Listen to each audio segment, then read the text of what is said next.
ಎಲ್ಲರಿಗೂ ನಮಸ್ಕಾರ ಸ್ನೇಹಿತರೆ. ಟೀಮ್ ಇಂಡಿಯಾ ಗೆಲುವಿಗೆ ಸಿರಾಜ್ ಕಾರಣ, ಅದು ಹೇಗೆ ಅಂತ ಸಂಪೂರ್ಣ ಮಾಹಿತಿಯನ್ನು ತಿಳ್ಕೊಂಬರೋಣ ಬನ್ನಿ ಸ್ನೇಹಿತರೆ.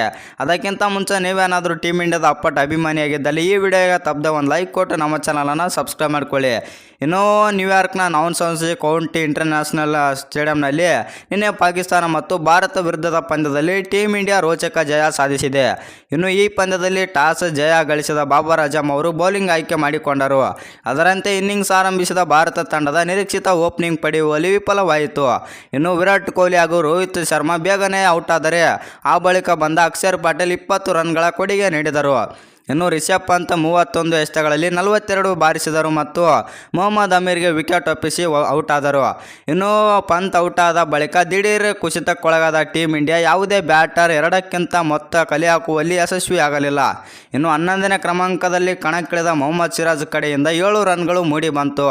ಹೌದು ಸ್ನೇಹಿತರೆ, 7 ಎಸೆತಗಳನ್ನು ಎದುರಿಸಿದ ಮೊಹಮ್ಮದ್ ಸಿರಾಜ್ ಹಾಗೂ 7 ರನ್ ಬಾರಿಸಿದರು. ಈ ಮೂಲಕ ಅಂತಿಮ ಟೀಮ್ ಇಂಡಿಯಾ ಅಮೂಲ್ಯ ಕೊಡುಗೆ ನೀಡಿದರು ಮತ್ತು ಈ ರನ್ಗಳೊಂದಿಗೆ ಭಾರತ ತಂಡವು 119 ರನ್ಗಳನ್ನು ಕಲೆ ಹಾಕಿತು.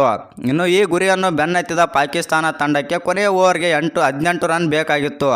ಅಂತಿಮ ಓವರ್ನಲ್ಲಿ ಹರ್ಷದೀಪ್ ಸಿಂಗ್ 11 ರನ್ ನೀಡಿದರು ಮತ್ತು ಟೀಮ್ ಇಂಡಿಯಾಗೆ 6 ರನ್ಗಳ ಜಯ ಸಿಕ್ಕಿತು. ಆದರೆ ಇಲ್ಲಿ ಮೊಹಮ್ಮದ್ ಸಿರಾಜ್ ಕಡೆಯಿಂದ ಸಿಕ್ಕ 7 ರನ್ಗಳು ಟೀಮ್ ಇಂಡಿಯಾ ಪಾಲಿಗೆ ವರವಾಯಿತು.